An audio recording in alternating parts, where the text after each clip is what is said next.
Welcome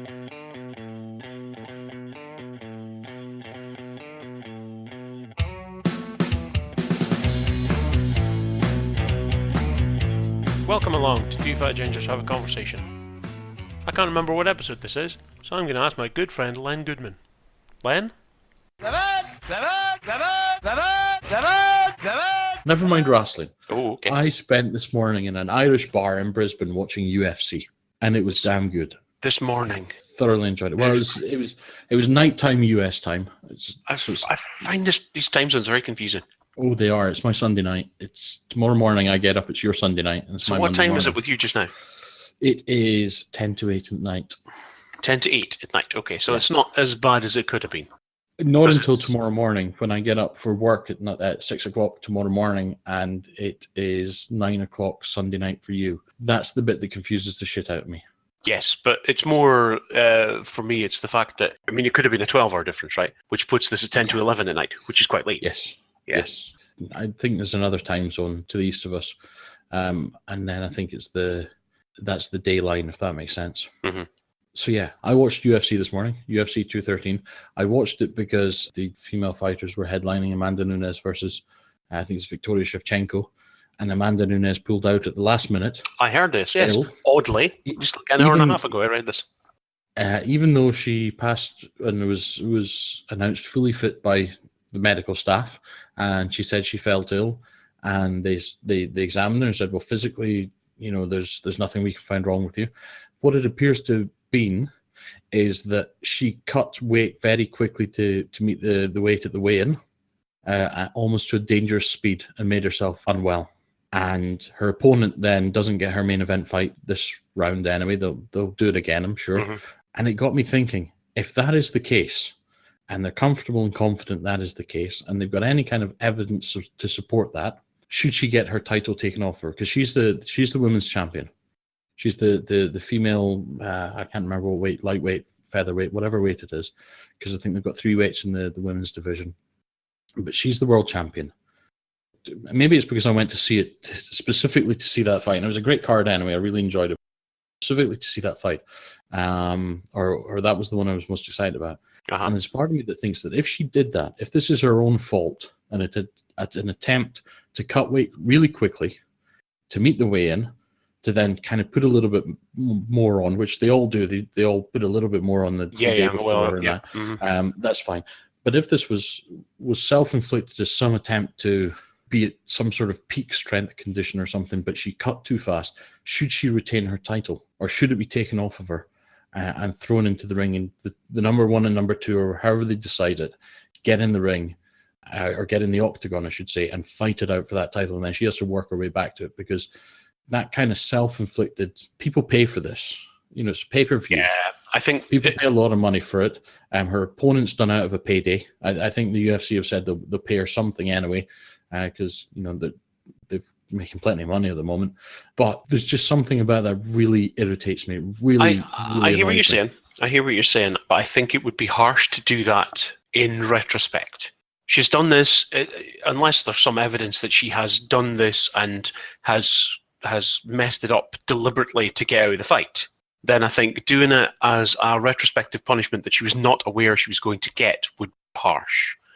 Well, I think maybe moving forward, if they need that to stop, if it's impacting things, then they need to say ahead of the time, right, stop doing this. If you make a mistake at doing this, then we will strip you of your title. It needs to be a thing hung over them rather than something that's retrospectively done after this. I think that would be a very harsh way of dealing with it, but not necessarily a bad thing to introduce for the future. Yeah, I don't know. There was just something about it that made me think she's tried to gain a competitive advantage, yes, which is fine because they all do. She's done it in a way that is obviously dangerous to her health. She's jeopardized the card. And if she was to go into the ring, if she was to fight, having done something dangerous like this, and remember, we are talking like boxing about a very dangerous sport. Mm-hmm. And her opponent injures her, seriously injures her, or something bad happens because she's not healthy enough to be in there. That not only impacts her, but that impacts her opponent. You look at boxing, very few boxers who have seriously injured or killed someone in the ring are ever quite the same again. And obviously, the boxers' families are impacted massively and everything as well. But out of respect for your opponent, you're putting them in a very difficult position, you could also ruin their careers. Yes. Ruin their lives. And there was just something about it that just sat with me as to say, this is completely irresponsible. It's not cheating in the same way. It's not cheating like taking steroids is cheating, but it's irresponsible in a similar sort of way where you're putting yourself at risk, you're putting your opponent to a certain risk, and you're also jeopardizing the credibility of the sport because, you know, you pulled out 2 hours before the fight or 2 hours before the card was starting, and people pay a lot of money to be. So the people who had tickets for being there, the tickets are very, very expensive. The pay-per-view is like $60 or $70 or something like that. Like you said, it's accepted that this happens. People cut to get down to weight, and then the next couple of days they try and bulk up a little bit. Massively, they add on a pound or two or whatever it is, and that's fine. I think the question mark is over how late she left it to cut. The fact that it sounds like, or the suspicion seems to be, is that she cut in a dangerous, very fast way, which is not accepted as a way that you should do it. Yes. And the impact has been, because she did that way, the impact has been that her fight is cancelled, her opponent misses out, the fans miss out. Without knowing differently, we have to assume that she made a mistake. Yeah, I'm not suggesting not that she out of a fight. Not that she accidentally cut or anything like that. I mean, not that she accidentally cut and then bulk, but she made a mistake in how she did it, and something. I mean, punitive measure to the extent of stripping her of the title, at least, is harsh when that was never a thing that was on the cards beforehand. No, fair enough. I mean, it's like introducing. It's like telling somebody they broke the law before the law was introduced. There should be something to discourage, not to discourage cutting and bulking. If it's done, I'm assuming there's a relatively safe way to do it, to cut down your weight, and then, you know, it's relatively safe to eat slightly more for a couple of days, you know. But yeah, there should be. I feel there should be something in place that discourages these sort of things from being done. Where it kind of does feel a little like cheating. Big risk. If you take a full step back from it, it kind of is cheating. There's a weight class there. So if you have a maximum weight to sit in this weight class, then you need to be under that maximum weight. That's the black and white of it. Essentially, what people are trying to do is be under this weight for a weigh-in and over this weight for the actual match. It's like, well, maybe you shouldn't be allowed to do that. Maybe, what if the weigh-in's just before the match? Then they can't do that anymore, and that removes the whole thing. But then you get to the point where you could have, just before the match, them stepping on it and going, well, you're 0.3 of a pound too heavy. I think you need to put something in that says, look, if you do something during this cutting and bulking phase that impacts your health at the point of fight, then there's got to be some measure to discourage, or just say you will be punished. If you're doing it, it has to be done under medical supervision, and here are the methods that we deem acceptable. And if you do something different and you're then unable to fight, because you, as I say, the doctors, and I think the doctors are very strict on these things, because, you know, it's done under the athletic state commissions. They medically cleared her to fight, even when she went in and said she's saying unwell. Yes, they said you're medically fit to fight. Yes, we think you're medically fit to fight. What you seem to be suggesting here is that she should be punished for not going ahead with the fight. So if you're ill, you're ill. Well, I think if that illness was caused by cutting in a dangerous way, too late. But that's the point I made before. She could have been involved in a car crash. She could have gotten flu. There's any number of things that she could have done that would have the same wider impact when the pay-per-view. She wouldn't have been in control of that. She was in control of her cutting. And that's absolutely true. But then you come back to, this is an acceptable practice. So the only thing you can do there is make it not an acceptable practice. How you police it, I don't know, but you have to make the statement, this is no longer acceptable. I've got an idea. I've fixed this. And Dana White, feel free to get in contact and we can talk about this. They should have more than one weigh-in. They should do a staged weigh-in in the 2 weeks run up to the fight, where they say, you know, here is what is considered healthy for a cut. So at the first weigh-in, but you've got to be within X number of pounds. You can't say that. You can't still make it acceptable practice because you are allowing for people to do it wrong. So if you do a staggered weight, and I'm not a dietitian expert by any chance, by any means, but I'm thinking they've got to have some sort of knowledge to say, we think in the last 2 weeks before a fight, this is a safe percentage of your body weight to cut, be it, you know, 1%, 2%, whatever it is. Let's just say it's 1%. But why frame it like that? Why not just simply say, right, 2 weeks, but 4 weeks before, 8 weeks before your bout, you're getting weight. Yep. You need to be inside the weight class. Yep. And you're not. So, okay, well, you need to be inside the weight class 4 weeks before. Okay, you get weighed again, and you're not. Okay, 2 weeks before, you need to get weighed, and you're not. 2 days before, you need to get weighed, and you're not. They've got all of that period of time to maintain a weight that's inside the weight class. But you've got to remember, mostly they just get their fights done 8 weeks, arranged 8 weeks before. Oh, and yeah, I mean, however it is. Yeah. And some of them move through the weight classes. So if you're 3 pounds too heavy 8 weeks before a fight, there's nothing dangerous about that. Now, admittedly, if you're 30 pounds too heavy 8 weeks before a fight, that's going to be a problem. That's why I'm saying if you do that 2 week period, and I've just chosen 2 weeks as a kind of random, but if you do that 2 week period with a percentage that says, look, live your life whichever way you want, cut however way you want, because you're an adult. It's not illegal. It's not like steroids or anything like that, which are actually also illegal. It's not a performance-enhancing drug. However, you're not jeopardizing our event by doing this. We're not going to allow that anymore. So you do the 2 week weigh-in 2 weeks before or a week before, whatever it is that says you can only be a maximum percentage. That means if somebody does an extreme cut, they will still be well enough unless they really damage their body long term. They will still be well enough to meet the pay-per-view. Yeah, they'll still get the medical clearance. It doesn't jeopardize the pay-per-view. It doesn't jeopardize it that way, because I think there's very few people, a week or 2 weeks, whatever that is, there's very few people that will cut to get within a percentage 2 weeks beforehand and then bulk again for a week massively and then extreme cut, because that's just bordering on insanity. Maybe you do it the week before and there's a percentage, I don't know, you're allowed to be a pound out or something like that, I don't know. But that way, because you can't stop someone from extreme cutting. You just can't stop them as much as you want to. There's no way of, unless you start measuring their personal lives and stuff like that, and what weight they were, and trying to maintain weight all of the time. I don't think you can stop that. But you can take away the risk of it jeopardizing your pay-per-view event. So that kind of tries to eliminate that risk. Or you say, look, if you have done it and we weigh you 2 days before, and then you're ill because you've done an extreme cut and you can't make the fight, you forfeit your title, you forfeit your standings or whatever it is. It's one of the two. You either try and prevent it from impacting your pay-per-view, or you just leave it as is, but you punish it. Here's what this is. This is what I mentioned before when I talked about ill-informed ranting. Ah, yes. We are neither of us expert enough in this to say what everybody in the world does, what most of the people in the world does. It's fun. It's fun. We can cut it out. Yeah.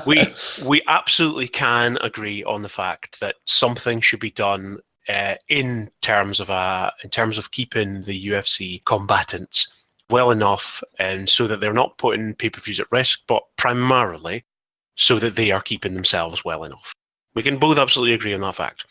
How they do it, yeah, we're nowhere near qualified to say that. I don't know. I think I know everything. So there's a pay-per-view tonight. Great Balls of Fire. Yeah, it's Great Balls of Fire. The terrible. Nothing about this pay-per-view has seemed like a good idea. I mean, I'm not talking about the card, but the Great Balls of Fire. It's a stupid title. It's an insanely stupid title. And the marketing for it's been horrible. Yeah. But the card looks not entirely terrible. Some bits of it, certainly. I'm looking forward to it. Cesaro and Sheamus. Yep. Looking forward to it. Lesnar versus... We've seen it before, though. Cesaro and Sheamus versus the Hardys. We've seen I know we have. A whole bunch of times now. But they're inventive enough with their offense. The Hardys are very inventive. They're very, they're very good that way. Cesaro's very inventive and he's an absolute master. And Sheamus is a big clubbing guy. Yeah. I think they can do it well. It needs to get payoff soon. It really needs a payoff soon for them to move on to the next ones. But again, I think it'll be good. I suppose nobody's going to mind as long as they're putting on great matches. Yeah. As long as there are spots, as long as there's new stuff coming out, then we should be happy that we're seeing that. Yeah, and Lesnar versus Joe. I am hopeful and maybe a little bit confident here that Joe might walk out with the title. I don't know. Here's my thinking. The ratings are in the toilet. And one of the reasons why they think the ratings still making are plenty of money. They are, but the ratings have a big thing, because when TV contract renewal deals come up, if they haven't been good for a long time, they make a lot of money out of the TV, especially in the US. Yes, advertising revenue, massive. So I think there's a belief that the brand of WWE is damaged when the title holder is not around a lot. That's often been said. Joe, yep, you've got somebody who'll be in there. I don't disagree. You've got Samoan versus Samoan potentially. Roman Reigns, or you've got Samoan versus Braun Strowman, who's done exceptionally well from when he first appeared with the Wyatt family. It's kind of like, oh, he's not going to last, but no, the man has done well. He's made himself a proper monster, and an entertaining one at that. I think there might be some mileage, and if they don't do it here, I think they'll do it with Reigns at SummerSlam. And I know they were waiting for next year for Lesnar, Reigns, and everything, but I think they're going to have to pull the trigger on that sooner. Yeah, there's some suggestion now that Mania next year it could be Cena versus Reigns. Now that Cena's a free agent. Yeah, I wouldn't mind that so much. No, it's an interesting match. See which one gets booed the loudest. Yeah.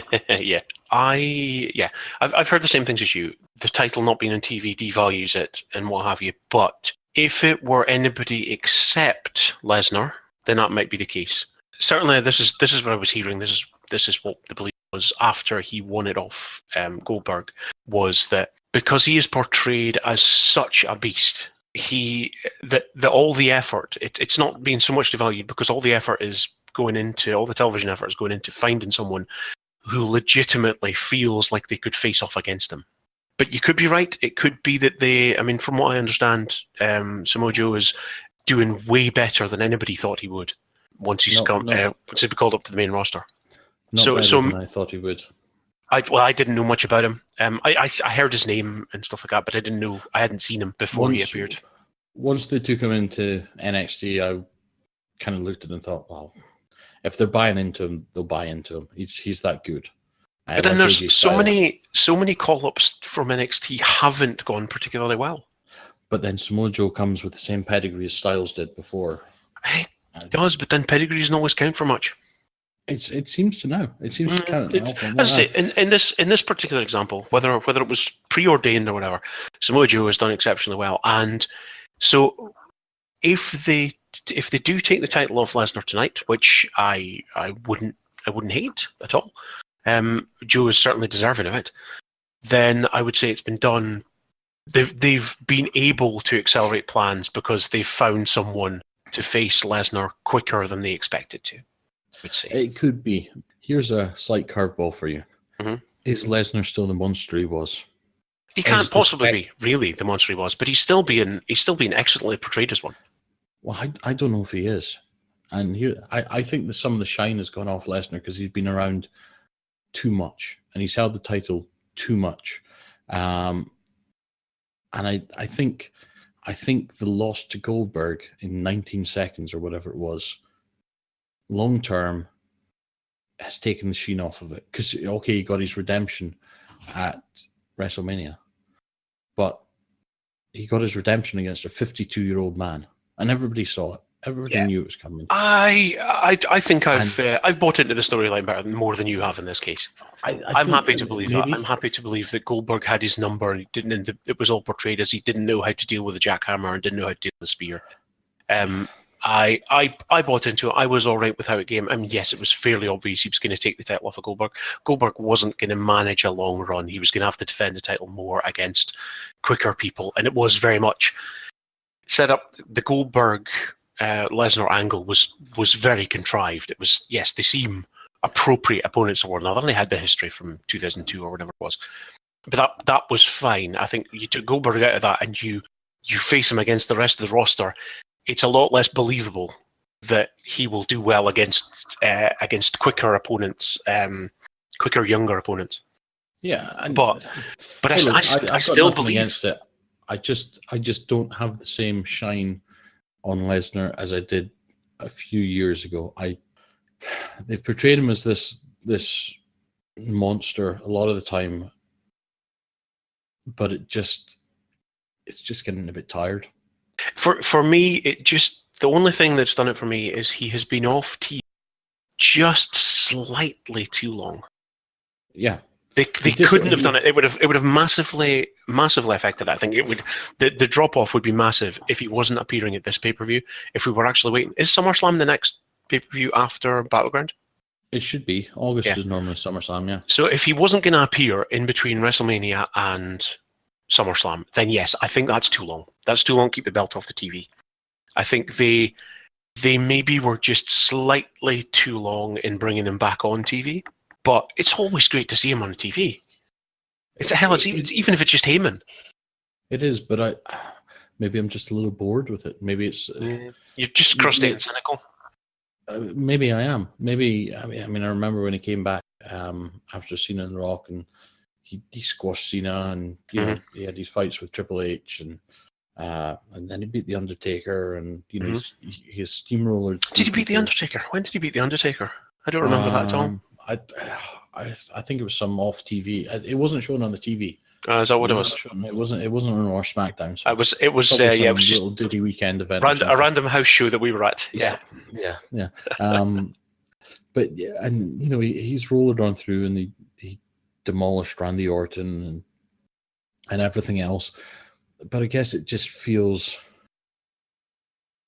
because he's not around enough, and I think it's because he's not around enough. That he comes in, plays him once, and then just kind of disappears. And I get that they've also tried to go with he's a gun for hire type, or not gun for hire, but he does it for the money and not. Yeah, he's a career wrestler. Been very honest about that. Yeah, all that kind of stuff.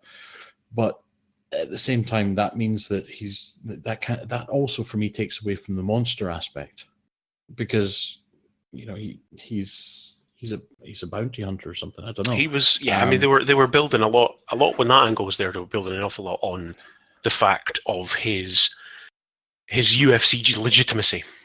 Yeah, but I think they've had to start playing that down. When he had his little wobble in UFC as well. Well, he won his last fight in UFC, so he did, and didn't he then have the victory taken off him because he was? Yeah, but it wasn't given to the other one. Okay. No, but it was stricken from the thing. Remember, he didn't fail on steroids. I know. He failed some sort of thing. I wasn't suggesting for a minute it was steroids. He failed because he tested positive for something that's used to mask steroids. So he didn't fail on a steroid thing. No. Something that could have been hiding steroids. Yes, I mean, I actually believe that he is a career competitor in that regard. I think he knows how to make money out of this thing. So I actually think that worked for me because it sounded true. But that for me contradicts the Beast. Annoy the Beast, and he will come after you if you pay him enough. It's almost contradictory. See, that's not the Beast that I'm buying into just now. You see, that's still how Heyman sells it. And that's still how they sell it. Don't piss off Brock Lesnar because he'll come and he'll break you. But they also say he only does it for the money. So but they haven't said the money thing. No, but they haven't done that since 2015. Since 2016. Yeah, which is less than a year. Yeah, wrestling fans have memories sometimes, and that's the thing. Yeah, but come on, that's hardly something WWE wants you to have. I know, but even then, they played him as a beast, an almost unstoppable beast who you didn't piss off, and it feels to a certain extent that I could go in there. What they're telling me, as little piddly Alistair, could go in, walk up to Brock Lesnar and go, "You're a dick. Your mum is a dick. Your dad is a dick. Your whole family are dicks. Paul Heyman's a dick. And you can go fuck yourself. And if he's not getting paid, he won't put a finger on me." Mr. Lesnar, on behalf of Two Fat Gingers, I apologise for what's just been said to you, because I want no part of this experiment.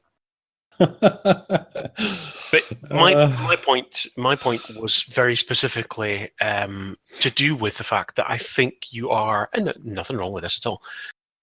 If you look at Lesnar over the longer term, then yes, you've got no choice but to agree with what you've just said. He is less than he was because of because of how his booking has changed somewhat, because of how they've had to change his character and stuff like that. But Yeah.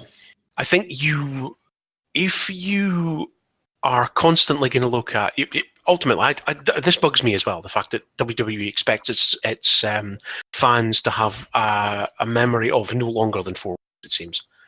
Anything beyond that, you can just present. I mean, the amount of times they announce a thing as being for the first time ever, or just the wording and stuff. It's all designed on a short-term memory. Really, all of their booking stuff, things like that.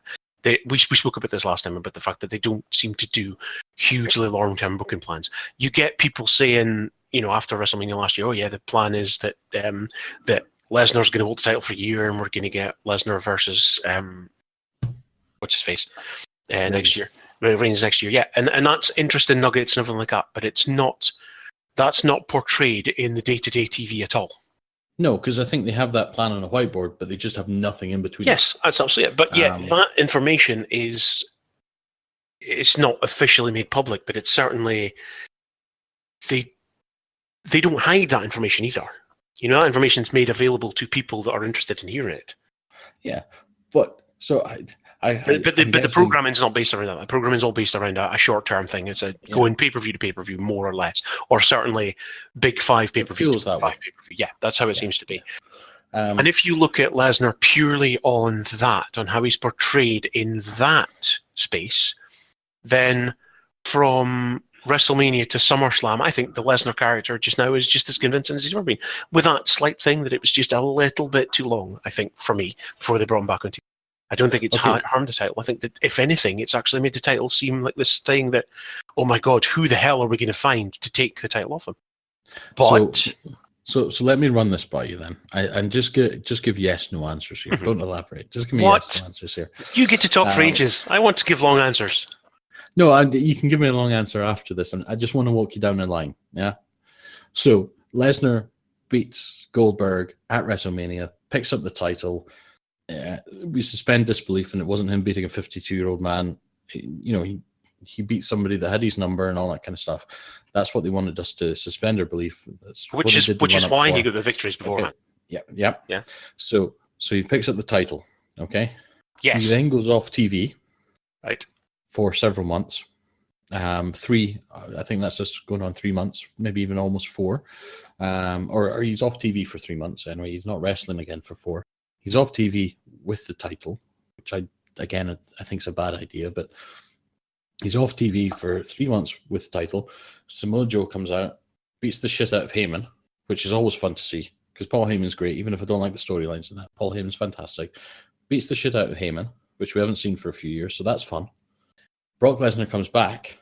Here is the Beast Incarnate, and I have no problem with this. Samoa Joe handed his ass to him. Yep. Is Brock Lesnar a wrestler who plays the underdog who comes back from adversity? Yes or no? Well, he was at WrestleMania. Okay, he was at WrestleMania, but if he's the Beast... But he's never portrayed as the underdog properly. It's not that simple. No, it's not. But if I might be less cynical, had he come back and they fed someone to him, and then he has a challenge in front of him like Samoa Joe, who might again have his number. But he's come back from just beating a guy who had his number. Yes. And embarrassed him twice. And he's faced a guy that has now embarrassed him on TV. Now, if Samoa Joe walks out with the title tonight, I have absolutely no problem with that. If he doesn't, it just seems like a waste, because Brock Lesnar doesn't come across as the Beast. Well, one point he comes across as John Cena. One point to this is that he has been attacked from behind. He was attacked unexpectedly from behind. With that, this last week on Raw, where they did the face-off thing, they didn't really come to blows. No, I know. But the time when you put him in the clutch, he was done from behind on that. He was attacked unexpectedly. So I know, and there is the element of surprise. Yeah, he's been attacked unexpectedly before, and that's what I'm saying. Not in the time span that the WWE want us to see. No, I know. So he's been produced to beast. Now, here's another point as well. If they had taken Lesnar back, fed somebody to him, then I think that makes Lesnar look like more of a part-timer than they want to portray as. They want to feed us the story that he's off screen. I think they want to feed us he's off screen just now because there's nobody worth fighting. They haven't found a suitable opponent. He comes back on screen only when that suitable opponent. It's not like they don't talk about the title. It's not like since WrestleMania they haven't been trying to find a number one contender. I know. But again, just taking it from fairly recent history, somebody had his number, embarrassed him a couple of times. He got redemption. Mm-hmm. Samoa Joe appears to have his number. Mm-hmm. Attacked him from behind. Smart thing to do. And then not necessarily. It's not necessarily that he has his number. I mean, it's not. They've not gone 2-2 yet. Not properly 2-2. Unlike Goldberg and Lesnar, who did go 2-2 twice, and Lesnar got taken out. Yeah, but as I say, he just I'm not sure he's portrayed properly as a beast anymore, and two, I think I'm just a bit bored of him coming in and out and rolling over people and then disappearing for months on end, and that's fine if he's not the guy. Sorry, Roman Reigns, I stole your expression. If he's not the champion, that's fine. If he comes back for, a gun for hire for somebody, he comes back for money for big matches, they play that angle or they play the beast angle. And at the moment, they're not really playing the beast angle either. They're not playing, I think they're still playing the beast angle, but they're playing the beast angle. He's come back, and they want to introduce uncertainty in your mind. I think if they're smart, what they'll do, because they can't do this round the other way. I think if they're smart, what they will do tonight is they will have Lesnar retain, but through means that leaves it open for a rematch. And if they're smart, and if the match is as good as it promises to be, then the SummerSlam main event is, again, Lesnar versus Samoa Joe. And Samoa Joe wins it at SummerSlam. To hell with their plans for Reigns. They can deal with Reigns afterwards. They can have a Reigns Samoa Joe thing, which is good also. But I think that's if they're smart. I think they allow for two of these now, because the build-up to this has been fantastic. It is the most exciting thing that's going on that show. Even more exciting than Enzo and Cass. But here's the thing. Are Lesnar's matches any good anymore? Because all he seems to do is come in, do 15 suplexes and win. I want to, and I get the whole Suplex City thing, and it was nice. When he first did it to Cena, it was fresh, it was unexpected, and everybody went, holy shit, they just buried Cena. And then they got the rematch, and it was, holy shit, they just buried him again. It had the impact it desired. But Lesnar should be more than just a guy who comes out and does 15 suplexes and F5 and pins a guy. Yes, and I don't think hopefully they'll do something different from that tonight. Yes, I think he's capable of more than that. Legitimate. Yes, he's a legitimate competitor again. But he's not as fast as he once was. I mean, he himself is not a young man. No, he's not. Samoa Joe has already had his career. Yeah, but he feels like a legitimate badass. Is what he feels like. Yeah. That's the thing that's working just now, I think. Yeah. But I think tonight, if they have actually, this would work perfectly. I think Samoa Joe wins tonight, but he wins by something, by disqualification, something like that, so that Lesnar retains. So the legitimacy is there. It's like Joe should have won this, but didn't for some stupid bureaucratic reason. That's what needs to happen. See, I can't see them not putting the title on Reigns anytime soon. I can't see them holding off on that. I don't think they're gonna change it. So if Samoa Joe picks it up, I think he's then going to drop it to Reigns in fairly short order. Reigns is going to carry it to Mania, at which point Brock Lesnar is going to come back for it. What you've got just now, I can see that being the thing. But look at the heel face dynamic. For all that they are trying desperately hard to push, and they have been for so long, to push Reigns as a face, they seem to have backed off a little bit of trying to push him as a face. He's a tweener. He's a tweener at the moment. Yeah. But what you've got with Joe and Lesnar is you've got, again, it's not quite so obvious a face-heel dynamic, but Joe is the face there. Joe is massively over. The heel. I'm not sure he is. He's over, but he's over as a heel. He's like Kevin Owens. Yes, he's over. He's over as a heel. Yes, he is. But I think Lesnar's the face in this. I don't think he is. I think the heel. It's, as I say, it's not obvious. Hence, we don't disagree. Lesnar's not even heel or face. He is just one thing I will give him. He is just Lesnar. Yeah. He's not a heel or a face. It doesn't matter who he fights. The fans love to see him again. Yes, still. But then he was look at the promos he did on Monday, and my God, wasn't that nice to just hear him speak for a change? No, I don't like his voice. So? I don't voice either, but it is still nice. It feels special somehow or other when he speaks, not through Heyman. But he was just coming across as smug asshole. But he is a smug heel asshole. 101. Regardless, it's still heel 101. And if you look at the wards, Joe wasn't coming across as heel there. He was coming across as badass face. But his actions aren't badass face. Lesnar, for all of these things, he never attacks someone from behind unless they've earned it, type thing. You know, he stands face to face. He hasn't in a while. No, that's true. That's true. And all that kind of stuff. I mean, he may be a smug asshole, but Lesnar is Lesnar. I don't think he's a face or a heel. He sits in the middle, but not as a tweener like Roman Reigns does, where some people love him and some people hate him. Everybody loves Lesnar. He doesn't have a character as such like everybody else does. He is just him. He's just himself. That's why they don't let him speak much. But think about this. You've got a dynamic that are going in tonight where you've got, whether you agree with it or not, I think that Lesnar goes in as heel and Joe's going in his face. The fans want Joe to win tonight. That, if nothing else, gives him something of a face dynamic, right? Well, they wanted to win off of the thing. That's what people want to happen, I believe, tonight, right? So I think you might be right, but I think it's muddier than that. I think they want to see Joe win, but I don't think they want to see him. I don't think they want to see him win as a face. We don't know what he'll be like. We don't know what he'll be like as champion. Let me finish the thought. Let me plan out the thing. So you've got the fight tonight.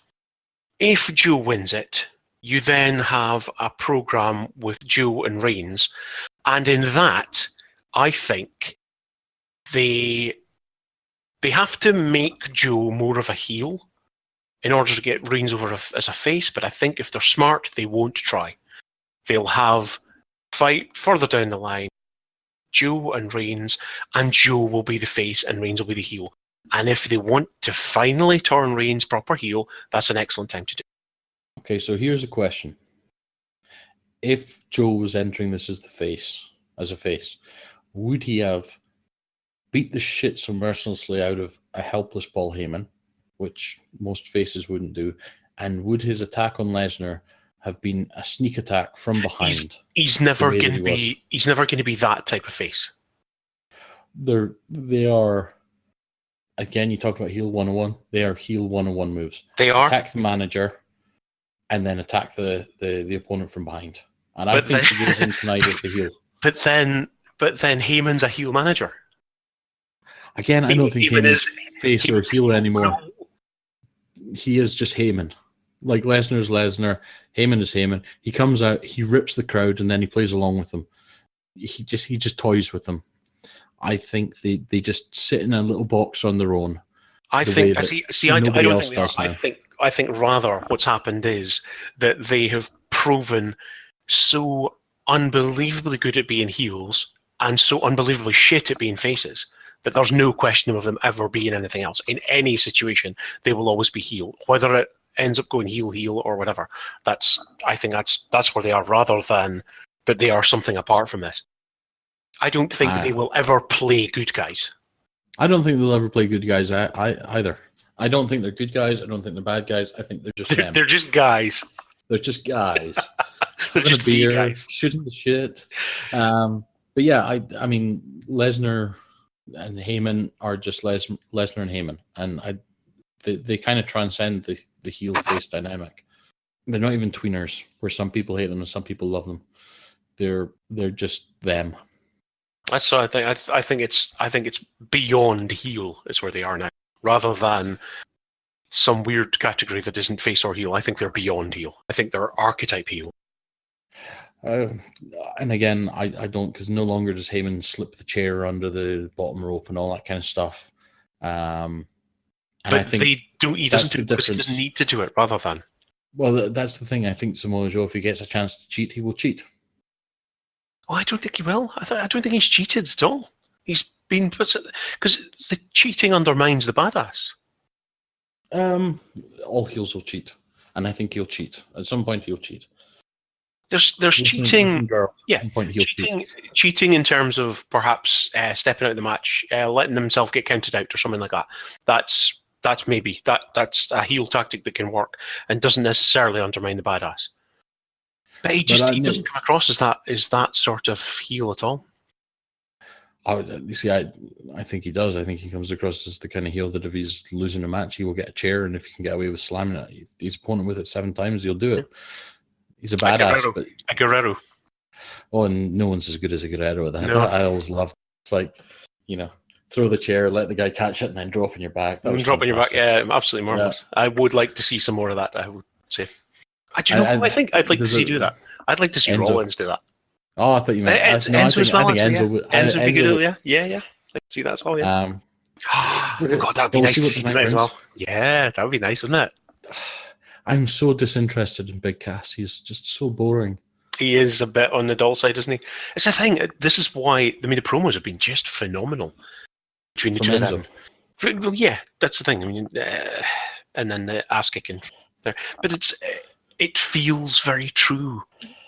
It's like Big Cass is just a catchphrase created by me. It's like, because he feels like that. Yeah, there's an element of truth to it. So yeah, I think the reason they said it and put it out there was because that's what people think. Yeah. So it puts it out there and it gives him a chance to prove otherwise. And we'll see how he does. Mm-hmm. We'll see how he does. You got to see Big Cass rolling over Enzo tonight. Can't imagine anything else. But again, if Enzo brings out the Eddie Guerreros, then I'm not averse to that at all. Yeah, it would be funny. Yeah. It's been a few years. Because they're another one they're talking about that their big match is going to be at SummerSlam as well. So something's going to have to happen tonight. I was about to say, which means Enzo goes over tonight somehow. Mm-hmm. Because if Cass rolls through them, then there's no point. Yeah. So, anyway, one thing that I haven't seen that I want to see, and this would be my preference for WrestleMania next year, Lesnar versus Cesaro. That would be for me a great opportunity, a great match, something I'd pay for. And I tell you what, for all the talk of there was all that talk of Vince McMahon saying about grabbing the brass ring and Cesaro not doing it and everything. He is one guy that I think for whatever reason they haven't bought into him. The fans bought into him hugely and they just buried it. Mm. And I don't know why. I really don't. I mean, he was fantastically popular at one point, and but his promo work's never been good. But again, your promo work doesn't need to be. Neither was Daniel Bryan's. No, well, this is the thing. You're that way. The Cesaro section thing was huge. They could have. I mean, that was a boulder rolling down a hill, gathering momentum, and they buried it. But because Daniel Bryan's promo work, that guy. Daniel Bryan's promo work is still an order of magnitude better than Cesaro's. Yeah, but again, you can get away with being great without doing great promo work. You can, but what you often need is a partner. This is why I think he and Sheamus have worked, because Sheamus' promo work is good. Sheamus' promo work is good, and it allows Cesaro to be the excellent competitor that he is, without having to worry about it, without having to worry about the character building and stuff. Look at the investment they put into Roman Reigns and his character work. Yeah, his promo work and stuff. They can do it if they choose to. Yeah, absolutely. Yeah, and I just don't think they have with Cesaro. No, I don't know why. Because he meets all the criteria that you should meet for them. He's big, strong-looking guy. Doesn't have wet hair. Gets the fans riled up. Doesn't have wet hair. Doesn't have wet hair. That's what it is. Mm-hmm. It's Triple H's dislike of Stone Cold coming back up. Maybe. It's all around that. Cesaro, grow your hair out, get it wet, flip it around. I don't think Cesaro can grow his hair out. No. And this might be the thing. Never in the same place. One of the many reasons me and Cesaro are so alike. Whatever else you say about Stone Cold, when it became apparent that he wasn't going to have any hair on the top, he took the rest of it out and made it look like a choice. Cesaro still has the ring of hair. Yeah. It makes him look like an old man. It's a look. I don't know. He's obviously one of these as well. He's decided for whatever reason not to shave the hair off the rest of his body. He still has hair in his chest. So. I think that makes him look a bit different. Yes, it does. AJ Styles is the same. Yeah. But that's. I mean, I'm only speculating on why he's not been picked up. They don't feel he has the right look that they can work with. Maybe I don't know. I don't know. I think it's opportunity massively missed by them. Same as what they did with Cody Rhodes was an opportunity missed. Mm-hmm. I don't think they knew what they had there. No, I don't think they did either.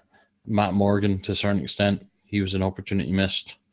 There's been a few of them, and they come back around. So I'm hoping one of the other things. I would love to see a Cesaro Lesnar program. I'd love to see a Cesaro title run, but again, you need to have the only thing I can see a Cesaro title run with Heyman as his manager. But they tried that. They did. And the reason that didn't work is Heyman. It's because they made him a heel Cesaro with a heel Lesnar, with a heel Heyman. Now I think they could make him a face Cesaro because Heyman's promos aren't heelish anymore. Really, that heelish. As I say, he walks that line of just in that middle without being a tweener. They're not heelish. They're not heel anymore. I don't agree. I don't think Heyman. I don't think Heyman promos, for that to work, Heyman has to be off our screens for a considerable amount of time. Heyman himself has to come back and get the pop. So Heyman himself has to turn face. Well, it's not even turning face. He doesn't. He just needs to not be heel. He just needs to not run down. But as you say, the wording... He talks up the opponents now and everything. He doesn't run them down. The wording of the opponent... But it all comes from a place of, my guy is better than your guy. It comes from a place of smug arrogance. And... the smug arrogance is fine. The smug arrogance can work in a face if they can back it up with the actual abilities in the ring. That's absolutely true. But the smug arrogance has been so long associated with Lesnar now that you're going to need to give people time to forget that, to let him come back and be the smug arrogance for a face. So we need more managers, is what you're saying. But no, the point I was going to make there was that I hope this is wrong, but WWE don't deal with foreign language speakers or with heavily accented people well. No, they don't. They don't at all. And that is a very obvious thing that Cesaro has. His accent has never left him. Swiss Superman. Mm-hmm. And they've done the same thing with every heavily accented foreign person pretty much when they've come in, is they've made them a heel and they've made them like evil foreigner versus USA. Because Cesaro had that whole thing where he was doing his ring announcements in like 5 different languages for a while when he came in first. I was like, I don't like that kind of almost. It's almost racism, is what it is. You said it, not me. Yeah, and don't even get me started on the Punjabi prison match. Jesus, it's been around a while though. Yeah, it's only the third time it's ever been used, and it's every single time they've got an Indian guy. No, they did it with Big Show versus Taker or Big Show versus Kane or something like that. Was it? You sure it wasn't both Kali matches? No, they did it with one without a Kali. Okay. Google it. I'm pretty sure they did. I'm doing it now. Okay, you do it. You can do it more quietly than me because you'll be using a laptop. Whereas I'm using a mechanical keyboard that makes all of the typing noises. So the Punjabi prison match. We will... They're saying it's only the third time it's been used. It's not been used much. One was a Kali match. Punjabi prison match. Based on that, it doesn't tell me. It doesn't tell me who was in it. It doesn't tell me. So let's have a quick look.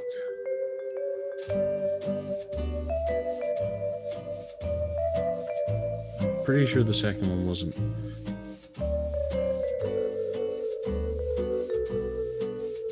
It's not telling me. I can't find it.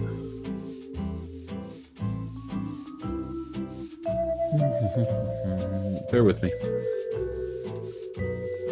Big Show battled The Undertaker at Great American Bash 2006 in the first Punjabi Prison match.